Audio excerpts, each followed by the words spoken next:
Vamos direto para o noticiário mais quente que está provocando mais polêmica em Brasília. O ministro Alexandre de Moraes, presidente do Superior Tribunal Eleitoral, se reuniu hoje separadamente com o presidente da Câmara, Arthur Lira, e com o presidente do Senado, Rodrigo Pacheco. Moraes apresentou sugestões para o projeto das fake news. Tivemos acesso aos documentos e vamos ver os destaques.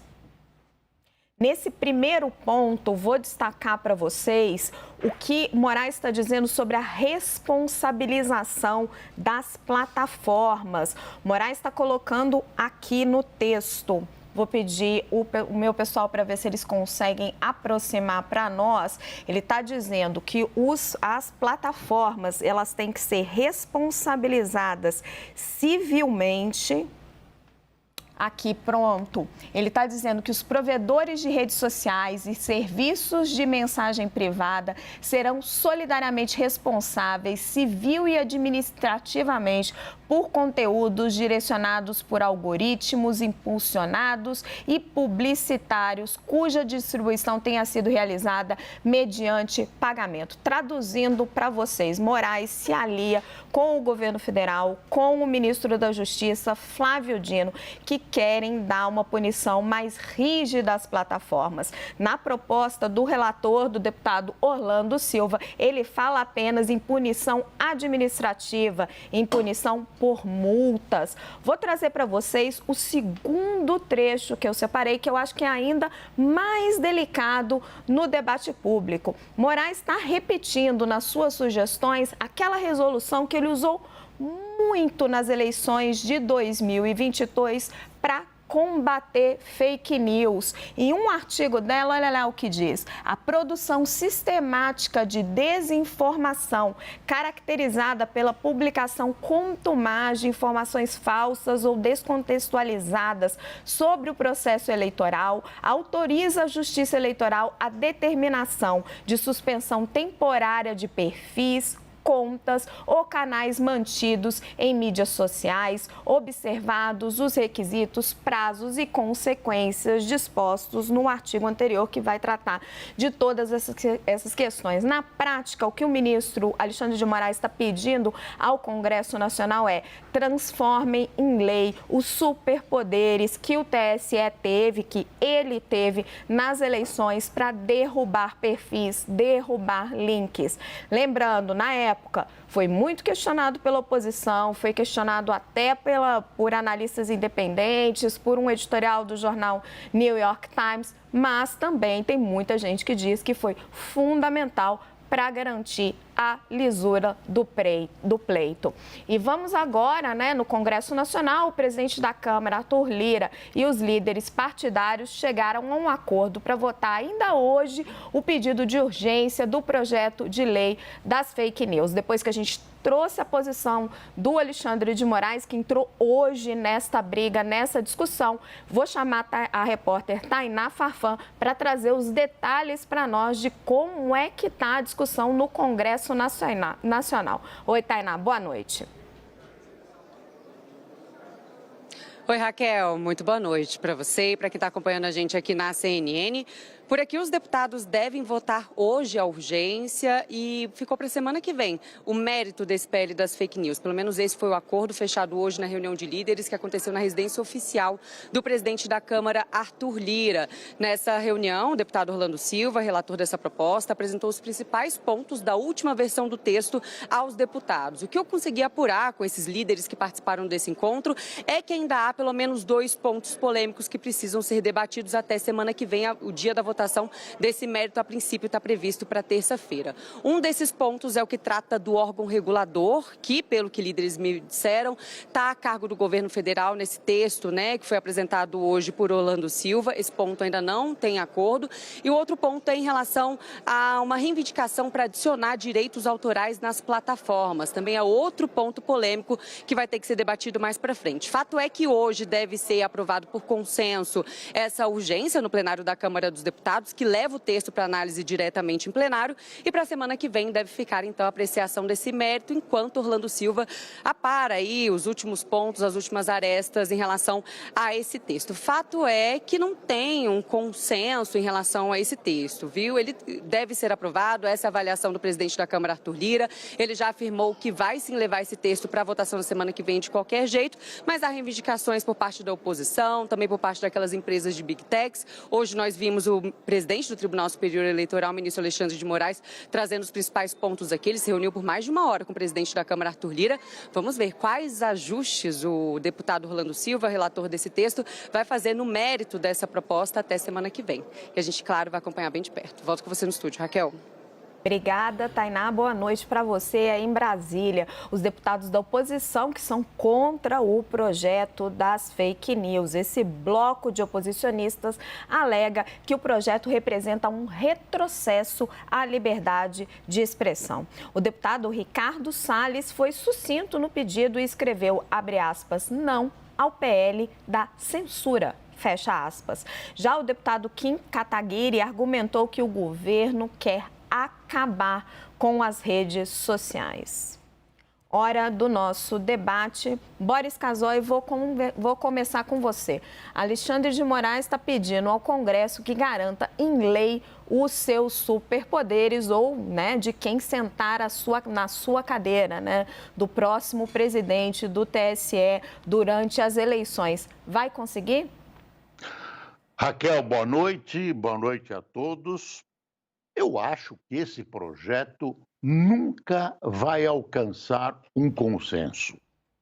É um projeto que mexe com a liberdade de expressão.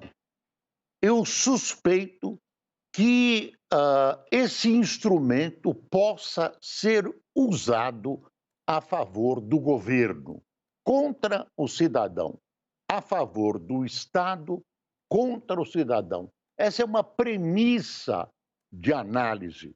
Por isso eu acho que há uma precipitação muito grande, contornando-se as comissões através da urgência, num projeto que, embora eu não acredite no consenso, deveria ser melhor e mais amplamente discutido. Então, a partir disso, eu acho que todo cuidado é pouco. Todo cuidado é pouco. Vai haver uma comissão de censura, vai haver um grupo que vai decretar o que pode, o que não pode, apesar de se definir muito profundamente o que é fake news, o que não é. Os deputados terão liberdade, terão a extensão da sua liberdade de expressão, a mesma que eles têm em plenário. São questões que parecem superficiais, mas que, no decorrer da prática, são extremamente graves para a liberdade de expressão. Eu tenho muito medo da censura e acho que um instrumento mal feito e talvez mal interpretado possa chegar ao ponto de censurar exatamente a oposição. Por isso, acredito eu, a oposição se insurge contra o projeto. Joel, Boris está falando que tem medo da censura. E imagino que ele nem está incluindo o pedido do Alexandre de Moraes aí nessa análise. E você?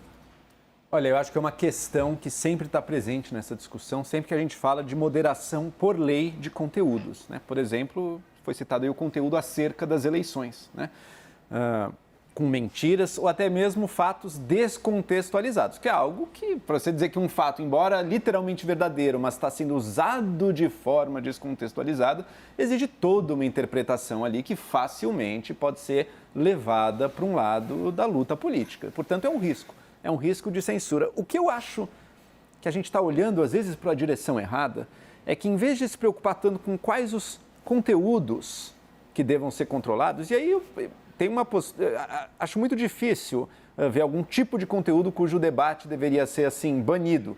E se a gente libera o debate, você tem que aceitar que vai ter erros e vai ter até mentiras no meio do debate também. Então, eu quero uma sociedade na qual não se discutam as urnas eletrônicas? Não. É bom para a sociedade discutir as urnas eletrônicas, mesmo sabendo que vai ter desinformação ou informações falsas no meio. O que eu acho que é mais importante de se olhar é a maneira pela qual as informações são transmitidas e veiculadas nas redes sociais. E um pouco as alterações propostas pelo Alexandre de Moraes olham um pouco isso, tá? Porque uma coisa, se eu boto uma opinião, ou se qualquer indivíduo bota uma opinião nas redes, eu quero que a empresa de rede seja responsável por aquilo? Não. A empresa de rede deu o espaço aberto para cada um colocar a sua opinião. Mas e se não foi só isso? E se a empresa de redes recebeu dinheiro para veicular aquela opinião e levar aquela opinião mais longe, ou aquela informação, aquela mentira? Se a rede social ganhou dinheiro para veicular aquilo e deu um alcance maior para aquele conteúdo, ela se torna, de alguma maneira, responsável por aquilo que ela está veiculando. Da mesma maneira, se a rede social permitiu que perfis inautênticos e comportamentos inautênticos, ou seja, são aqueles comportamentos que não são de um usuário falando em seu nome usando a rede. Não, são, por exemplo, o uso de robôs, uso de disparos automatizados em série, uso de contas múltiplas na mesma pessoa física, então um mesmo sujeito que controla 20 contas e fica postando com todas elas. Se a rede social permite esse tipo de conduta, e é muito fácil para a rede identificar quando esse tipo de conduta está acontecendo, tanto que periodicamente a gente vê as redes falando nisso, daí eu entendo que ela se torna, de alguma maneira, mais responsável por aquilo também. Eu quero um debate público muito livre, no qual todo mundo possa se expressar. Mas eu quero também saber quem é ser humano, quem não é e quem está pagando para ter seu conteúdo disponibilizado. Acho que tem, assim, esse tema é complexo e tem vários debates colocados aí, a gente precisa separar. O primeiro deles é a censura. Você regular as redes sociais é censura ou não? E aí, a regulação, a gente não está falando da publicação de cada pessoa específica, mas do dever dessas grandes plataformas. Elas têm algoritmo para muita coisa, né? Para não publicar pedofilia, tem coisas que já são da própria política delas. Será que não deveria estar ali temas que estão colocados, como a defesa da democracia? Ponto 2, o que você falou do impulsionamento, a plataforma ganhar dinheiro com fake news. Ponto 3, o papel da justiça eleitoral. Janaína, vamos primeiro na questão da censura. O projeto ele não está falando de pessoas específicas, ele está falando do dever das grandes plataformas.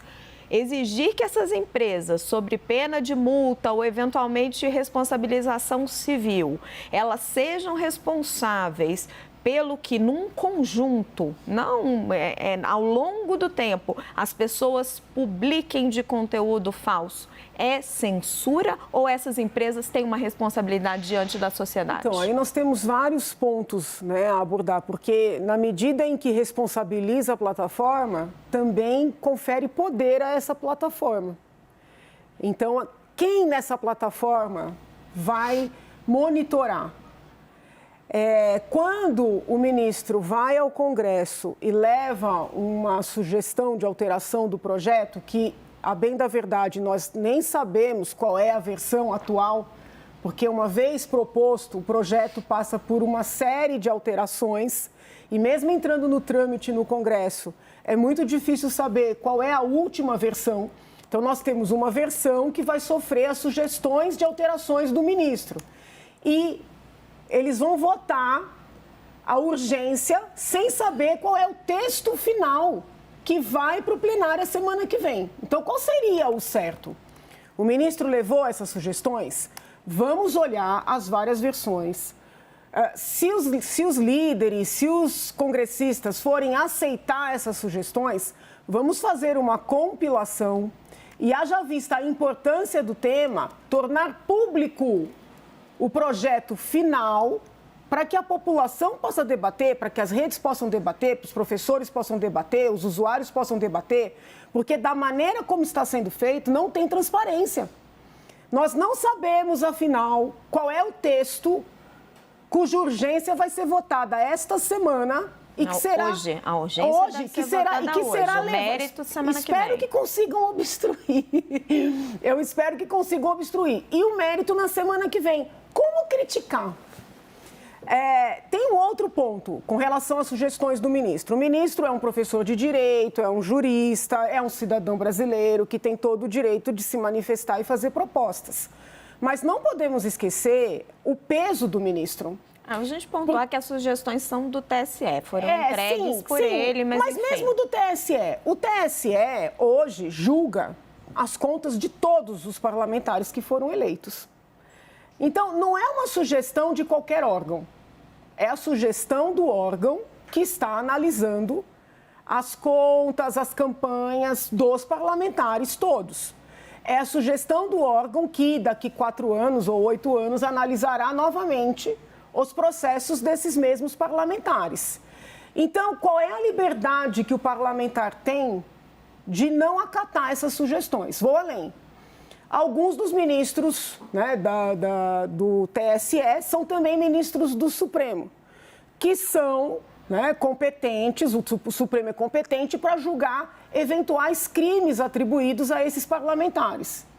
Qual é, assim, a liberdade que o parlamentar tem de não aceitar essas sugestões?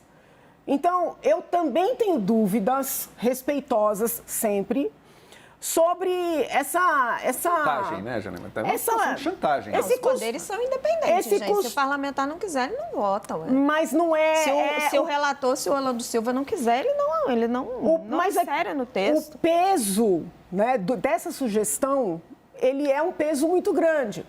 A sugestão em si, né, tem algumas palavras ali que são muito abertas. Por exemplo, desinformação, o que é isso? Não tem uma definição clara. Odiosas, tem ali uma parte que fala de postagens com algum cariz ali de discurso de ódio, neonazismo. Odiosas, né? Com todo respeito, não é terminologia para projeto de lei nem para lei, porque o que é odioso para um não é odioso para o outro. E há situações, né, de uma reprovabilidade mais concreta. Então, assim, eles estão preocupadíssimos com quaisquer discussões que ocorram no período eleitoral, com quaisquer postagens que possam ser compreendidas como atentatórias ao Estado Democrático de Direito, mas eu não vejo grande movimentação para ter uma legislação clara para tirar conteúdos que firam a segurança de crianças e adolescentes, que na Constituição Federal são a prioridade máxima. Né? Se uma mulher é filmada numa relação sexual, ainda que consentida, e esse material é jogado nas redes, a dificuldade para retirar esse material é enorme. Mas hoje tem toda uma movimentação, né, para retirar conteúdo no período eleitoral, para retirar críticas que possam ser consideradas, não se sabe por quem, como atentatórias ao Estado Democrático de Direito. Então, eu vejo desproporcionalidade na preocupação. Pegar daqui, Janaína, e jogar para o Hélio. Hélio, a gente vê toda essa preocupação da oposição, legítima, acho que é um tema que tem que discutir mesmo. Agora, pesquisas de opinião pública estão mostrando apoio da população à regulamentação das redes sociais. E aí, não só em relação à questão da democracia, mas as pessoas estão muito preocupadas, por exemplo, com o efeito das redes sociais nas escolas, nas crianças, nos ataques que estão tendo as escolas. Então, hoje, corri alguns institutos de pesquisa e as pesquisas, as primeiras sondagens, estão mostrando apoio forte da população a algum tipo de regulamentação das redes sociais. Como é que isso vai bater lá no parlamento? Pois é, Raquel, as redes sociais são plataformas. O que as pessoas estão preocupadas é com alguma informação que esteja circulando. A solução não é, obviamente, tirar essas informações da discussão. Eu não acho que seja por aí. Nós já temos, é importante dizer isso, nós já temos um marco muito moderno e que já faz um equilíbrio entre a liberdade de expressão e você tirar conteúdos que sejam considerados ruins ou inapropriados, que é o Marco Civil da Internet. Mas no Marco Civil da Internet, que é o que está vigorando no Brasil, você precisa de uma ordem judicial para tirar qualquer conteúdo da internet, apontar o conteúdo e todos os conteúdos que estejam violando e você tira. O que está se falando aqui é muito na linha do que o Boris está dizendo. Na minha opinião, é um dos maiores instrumentos do mundo de controle pelo governo da informação na sociedade. Você está dando agora esse poder ao governo para determinar o que pode circular na sociedade, o que é odioso ou não, como a Janaína está falando, o que é desinformação ou não. Então vai ter uma comissão da verdade e o que você faz é pior até do que a comissão da verdade. Você diz para as redes sociais que elas têm que descobrir o que é e se elas errarem, elas podem ser responsabilizadas. Ou seja, o que você está promovendo é um poder de polícia que seja exercido pelas plataformas para tirar qualquer informação, para elas não terem risco de terem problema. Veja o nível de ingerência que isso pode ter, principalmente as plataformas, sabendo que hoje no Brasil é muito perigoso você criticar autoridades. A gente está vendo aí uma série de exemplos de processos judiciais contra autoridades que estão causando problemas, inclusive para parlamentares. Ou seja, a gente tem aqui um projeto que muda radicalmente o entendimento do que a gente acha que é o comportamento da expressão na sociedade e que, na minha opinião, ele dá todo este poder ao governo. O governo vai ficar sempre com uma espada de Damocles em cima das plataformas, que vão ser obrigadas a fazer filtros irrazoáveis e, claro, sempre vão fazer filtros que eles acham que o governante não quer ouvir. É aquilo que o governo não quer que circule. E aí, como é que fica a sociedade? Lascada. Boris, vou jogar para você a mesma provocação que eu coloquei para o Hélio. As pesquisas de opinião estão mostrando que as pessoas estão preocupadas com o que circula nas redes sociais, com fake news, estão a favor da regulamentação. Hoje, conversando no Congresso, o que eu senti? Você só tem 2 partidos abertamente contrários, o PL e o Novo. As lideranças desses 2 partidos estão tentando colher apoios de parlamentares independentes para ver se conseguem segurar a votação da urgência e, eventualmente, se não conseguirem segurar, alterar alguns pontos do texto. Do que você conhece com a sua experiência da política em Brasília, dá para segurar esse rolo compressor? Olha, Raquel, eu continuo, antes de qualquer consideração, colocar em xeque, mostrar que se está colocando em xeque a liberdade de expressão. Está se tentando, muitas vezes, sem saber como isso possa se desenrolar, impor um sistema censório, um sistema de censura. Eu acho que as pesquisas apontam para preocupações legítimas da sociedade. A questão da violência nas escolas, pedofilia, armas, enfim, todo tipo de coisas que a gente tem visto. Agora, tudo isso tem uma definição que deveria ser muito estreita, mas a análise de um tipo de problema como esse por parte de uma comissão, por parte do governo, tem uma amplitude enorme,